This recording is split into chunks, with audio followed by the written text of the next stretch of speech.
chegou a Betsaída, marca essa cidade, qual é o nome dela? E trouxeram-lhe um cego, e rogaram-lhe que o tocasse. E tomando o cego pela mão, levou-o para fora da aldeia, e cuspindo-lhe nos olhos, impondo-lhe as mãos, perguntou-lhe se via alguma coisa. E levantando ele os olhos, disse: vejo os homens, pois os vejo como árvores que andam. Depois disso, tomou a pôr-lhe as mãos sobre os olhos e o fez olhar para cima. E ele ficou restaurado e viu a todos claramente.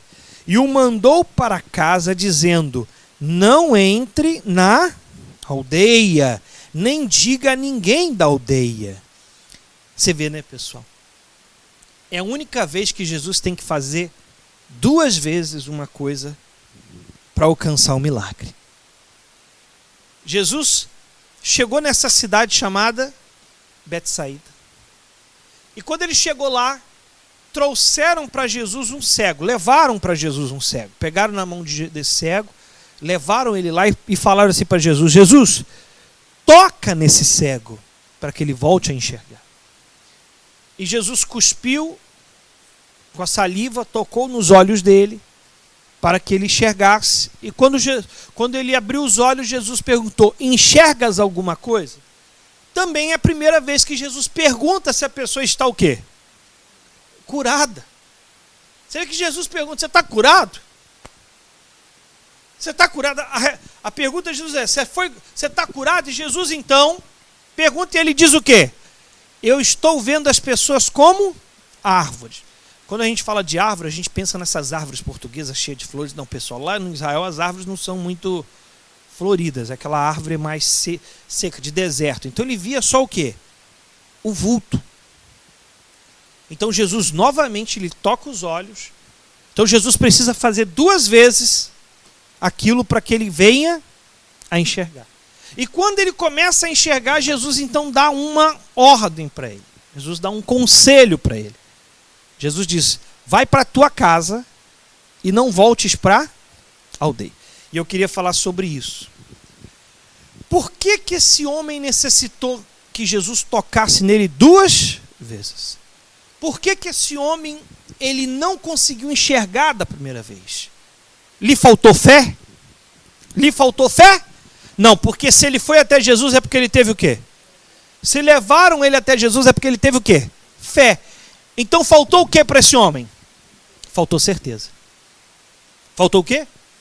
E por que faltou certeza? Porque ele estava incerto daquilo que ia acontecer.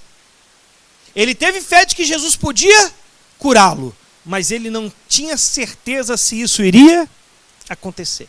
E o que nos provoca a incerteza, pessoal? Eu queria dizer para você primeiramente, o que nos traz a incerteza? Primeira coisa, nós temos que avaliar aqui uma coisa. Quando trouxeram aquele cego para Jesus, Jesus pegou o cego pela mão e ele fez o que com o cego? Ele tirou o cego daquela aldeia. Ele foi, diz aqui, ó, e trouxeram-lhe o cego e tomando-lhe pela mão, tirou ele daquele lugar. Então, o que nos traz a incerteza? Palavras. Pessoas que trazem palavras de dúvida. Pessoas que nos influenciam erroneamente, nos fazendo ter certeza de algo que é errado. É aquela velha frase assim, aquela tosse de cachorro. Quem já teve aquela tosse de cachorro? Aí vira alguém e fala assim: rapaz, já vi alguém morrer com isso. Você vê, não é só uma frase negativa. Ela traz para a gente uma outra certeza. É que nem você fala assim: olha, eu vou comprar o carro X. Para não falar nome de marcas de carro. Vou comprar o carro X. Aí a pessoa vem e fala para você assim: olha, eu comprei esse carro não presta. Então eu tenho um amigo que tem esse carro não presta. Essa pessoa está trazendo para você uma Então isso vai gerar dentro de você uma incerteza. Vocês estão entendendo? A incerteza é isso, é você ter certeza de algo e alguém vem para você e fala algo para você que isso traz para você uma incerteza. Ela começa a trazer a certeza dela para você. Ela começa a fazer com que você acredite naquilo que ela acredita. Então eu quero falar como vencer essa incerteza. Como vencer essa incerteza. Então a primeira coisa que eu queria dizer para você é, a primeira coisa, tome nota se você quiser, não se deixe ser guiado pelos outros. Deixa eu dizer uma coisa para você. Muitas vezes a gente se deixa ser guiado pelas pessoas e isso faz nascer dentro de nós uma incerteza. Nós damos ouvidos a conselhos que não deveríamos dar. Eu quero chamar sua atenção para uma coisa que você de repente não sabe, eu vou ler para você aqui. Quando Jesus chega naquela cidade, ele está dentro da aldeia. Ele está onde? Dentro da aldeia. Mas ele leva o cego para onde? Vocês estão entendendo? E por que ele leva o cego para fora da aldeia? Porque aquela aldeia havia sido amaldiçoada. Jesus disse lá em Mateus capítulo 11, versículo 21, Jesus disse, ai de ti, Corazim, ai de ti, Betsaída, porque se em Tiro e em Sidom fossem feitos prodígios que em vós se fizeram, há muito que se teriam arrependido com saco e cinzas. Jesus então amaldiçoa Betsaída. Então aquela cidade era uma cidade o quê? Era uma cidade o quê? Amaldiçoada. Mas por que ela era amaldiçoada, pastor? Porque havia acontecido ali muitos milagres. Muitos milagres haviam acontecido ali. Mas eles não se arrependeram dos seus erros. Eles não se arrependeram do que eles cometeram. Eles não assumiram, nós erramos. Então aquela cidade era uma cidade que vivia uma certeza que não era certeza de quem? De quem? De Deus, uma certeza de Jesus, e por causa disso, por causa da ausência dessa certeza, aquela cidade se tornou amaldiçoada, e essa cidade era um problema, essa aldeia era um problema, e essa aldeia era que fazia com que as pessoas perdessem a certeza daquilo que Deus pode fazer, daquilo que Jesus veio para fazer. Essa cidade trazia uma certeza que não vinha com a certeza de quem? De Jesus. Vocês estão entendendo, igreja? Vocês estão comigo hoje? Quem está comigo nessa manhã? Diga amém. Vocês não estão dormindo, não? Eu sei que está calor, mas aguenta. Porque eu sei que essa palavra vai te abençoar, amém? Porque muitas vezes o milagre está para acontecer na sua vida. Muitas vezes você está vendo a imagem do milagre, mas o milagre ainda não aconteceu porque você está se deixando levar pela incerteza. Então diga, está repreendido. Eu tenho que ter certeza, pastor, eu tenho que ter certeza, o meu milagre tem que chegar, então o que eu faço? Eu tenho que parar de dar ouvido a outras. Eu tenho que deixar de ser guiado pela certeza das outras pessoas. A certeza das outras pessoas não pode ser a minha certeza. Então a primeira coisa que eu queria falar para você é isso, deixe de ser guiado pelos outros. A segunda coisa que eu queria falar para você, tome nota se você quiser, saia do lugar de maldição.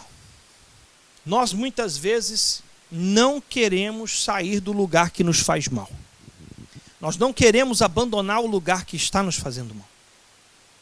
Jesus foi e tirou aquele homem da onde? Da cidade de maldição.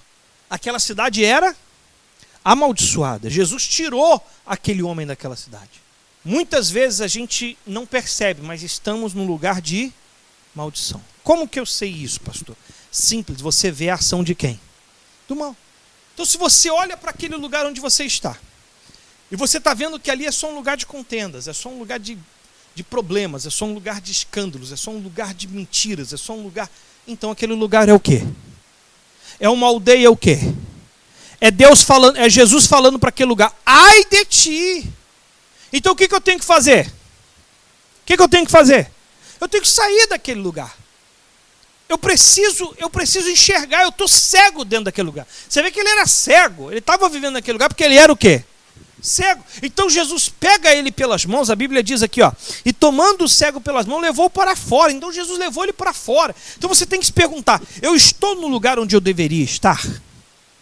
Você tem que se perguntar, será que eu estou no lugar certo?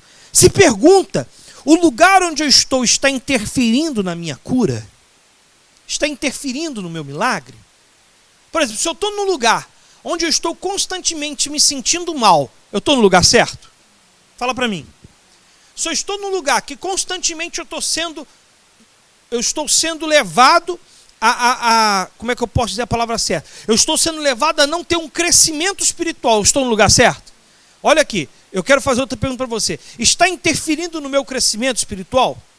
Está impossibilitando um agir de Deus na minha vida? Porque escute-me, igreja, você é uma pessoa inteligente. Quem aqui é inteligente? Diz, eu sou inteligente. Eu tenho um Deus que criou todas as coisas.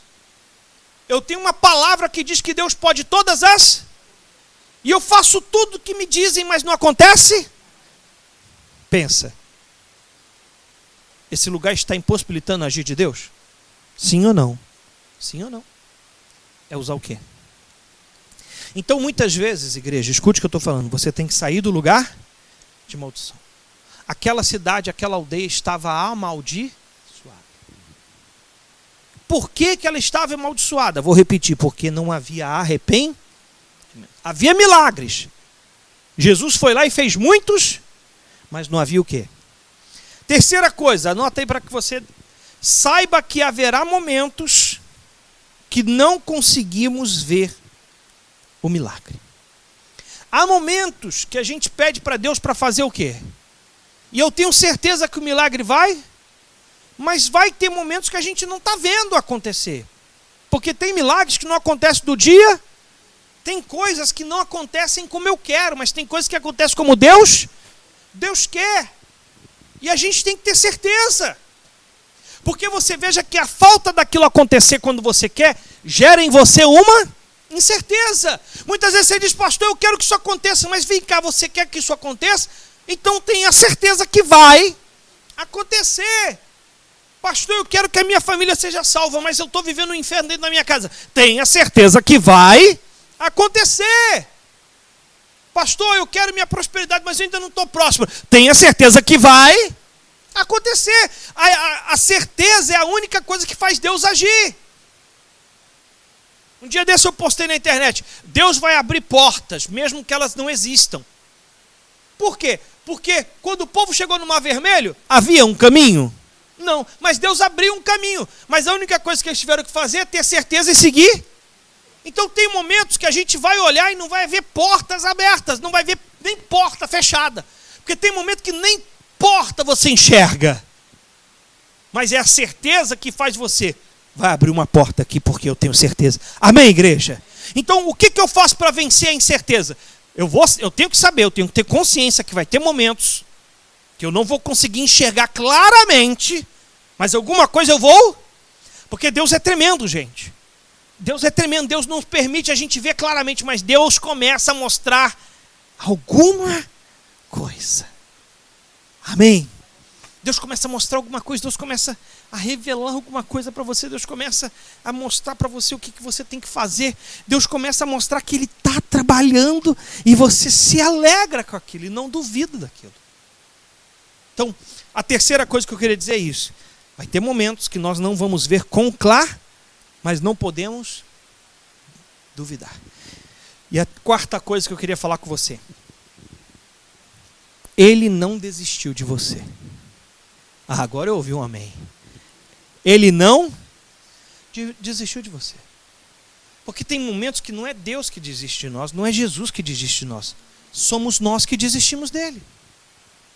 Você vê que ele vira para o cego e pergunta, você está vendo alguma? Por que Jesus perguntou? Porque Jesus sabia que ele estava com uma Jesus não sabia que ele tinha dúvida. Que se ele tivesse dúvida, ele ia pegar e ir embora. Jesus sabia que ele estava com uma incerteza. Então Jesus pergunta, você consegue ver alguma coisa? E ele responde, não. Eu estou vendo homens como árvores. Então Jesus novamente faz o quê? Jesus podia virar e falar assim, vai embora, a culpa é sua. Sim ou não? Jesus podia virar e falar assim, então o problema é que a sua fé está o quê? Está fraca. Porque não é o que a gente ouve dos homens. Não é o que a gente ouve de muitas pessoas, quando a gente chega para alguns homens e fala assim, Senhor, pastor, ou fulano, ou ciclano, eu estou fazendo isso e não está dando certo. E fala assim, a culpa é sua, você tem que se avaliar. Será que você fez o que devia ter feito? Não, quando você chega para Jesus e você fala, Jesus, eu ainda não estou conseguindo, Jesus, ele volta a fazer com você o que ele quer fazer. Ele não desiste de você. Ele diz, olha, confia que vai dar certo. Ele diz, olha, eu estou contigo, não desista.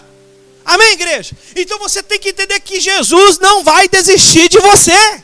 Mesmo quando você tiver uma incerteza, Ele não vai desistir de você. Amém? Vocês estão entendendo nessa manhã o que Deus quer falar com você?